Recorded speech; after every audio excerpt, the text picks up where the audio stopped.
Garcia and Alderman Tony Folks.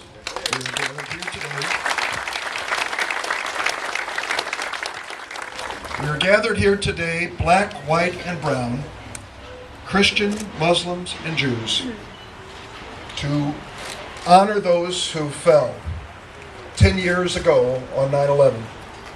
The thousands of innocent people who gave their lives that day and whose memory is still in our hearts.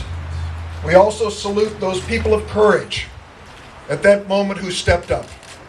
The firefighters, the policemen, the first responders, the volunteers. Father Michael Judge, chaplain of the Fire Department of New York, who raced to the Twin Towers, was administering the last rites when the debris fell and killed him. Right there. He's listed as the first casualty.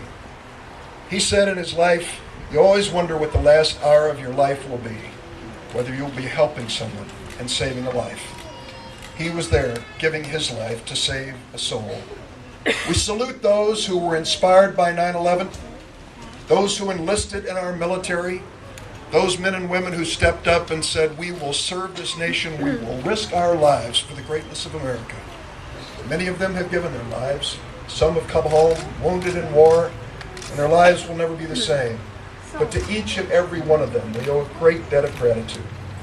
Those who were inspired to public service, who said, for America, it is worth my life, it is worth my career. I will work in the neighborhoods and the barrios. I will work all across America to make it stronger. Those are the people who took the lesson of 9/11 and their lives were changed, and they helped to change this nation. If the people who attacked us on 9/11 thought that they were going to break our spirit, they were wrong. They inspired America to stand up together and work together and dream of a better and stronger nation. A nation unified in the same way that we see this unified crowd here today. But those who would assault the values of America are not all on the outside of America.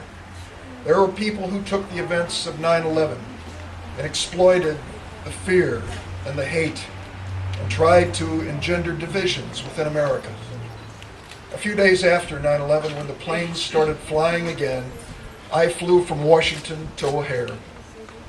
When I came out of the terminal, there was a taxi cab line, and I got in the first cab. The cab driver was an older man wearing a turban. And I said to him as we drove away, have you had any problems over the last few days? Oh, he said, yes. Some people refuse to get in my cab. Some curse me. Some say I've seen things. But I wish they would come in. I'd like to show them something.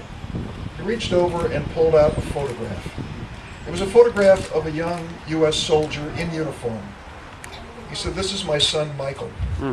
Michael is in the Special Forces today. I said, where is he? He said, I don't know. He can't tell me. But he's somewhere over there fighting the people that caused 9/11. That is a lesson for all of us. It is a lesson about who we are in America. When we hear of discrimination and hatred from those who would divide us, let us remind ourselves the strength of this country is our diversity. The strength of America is that we have all come together as one family, and we will not be divided. If the ones who attacked us on 9/11 think that they have broken America's spirit, they have not.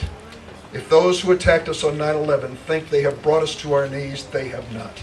They have brought us to our feet, looking forward to the future, working together for a stronger nation. I thank Father Pizzo, St. Rita's, all who've gathered here today, here on the south side of Chicago.